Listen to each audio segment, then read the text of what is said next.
Hi, and welcome back to our confirmation class. Today, we're going to be discussing the Ten Commandments, and particularly the fourth commandment that talks about honoring your father and your mother. Now, we've made a shift from the first three commandments that we've been discussing, in which we've transitioned now from the first three talking about loving God, and now moving to the rest of the commandments, which focus on your neighbor and how to love and care for your neighbor. And so that's what we're going to be looking at. And to start off, it begins with a rather interesting one called honor your father and mother. And Luther says that we should fear, love God so that we don't despise our parents or upset them or other authorities. But what should we do is we should honor them, give respect to them, serve and obey them, and cherish them. What's fascinating in this commandment is it broadens up the door to these spheres or areas of authority which God has given us.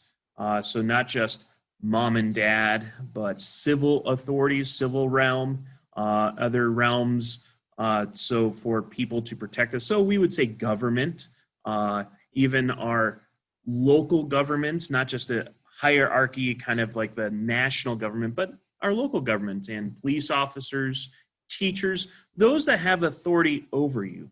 Now, we'll talk more about what that exactly means. How do we honor those in authority above us?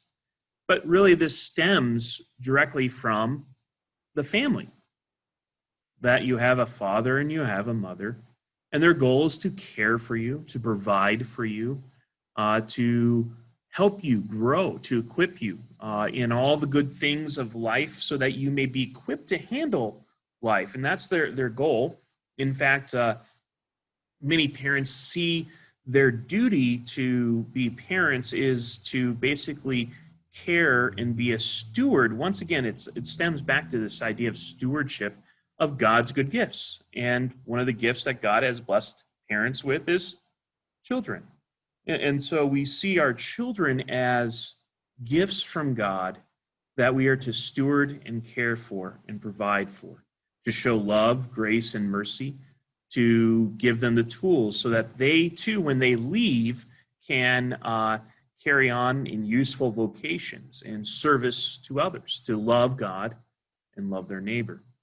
And so that's why parents are an important part where they help establish rules at home and laws at home so that it may, keep the child safe. And as any parent and child knows that, especially children that have grown up, you're going to discover that rules change as you get older. The rules that were for you in elementary may have morphed when you're in high school because you're gaining more and more responsibilities.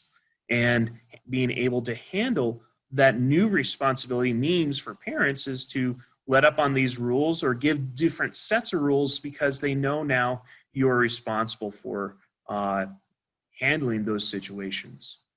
And I think there's this kind of beauty in that, and I think there's this freedom. And I think that's what parents are supposed to do, is giving your children the building blocks in order for them to be free and experience that freedom. You don't want to give too many rules to a child that stifles that creativity, stifles everything, and then they're not able to handle any situation that comes across them that it doesn't fit in this kind of category or in this kind of rule. So likewise, we're supposed to give honor to our parents because they're our parents. They provide for us, they care for us, they provided a house and home, they feed us, they give us love and attention. All these wonderful things, and we give them honor. Now, that idea of honor and cherishing your parents changes as you also grow up. The honor that you show as a young child is going to be very different than the honor that you show as an older adult or a young adult in college. And I think this idea goes back to like respecting your parents, that what they have done for you. But also, there are times where you can challenge those authorities.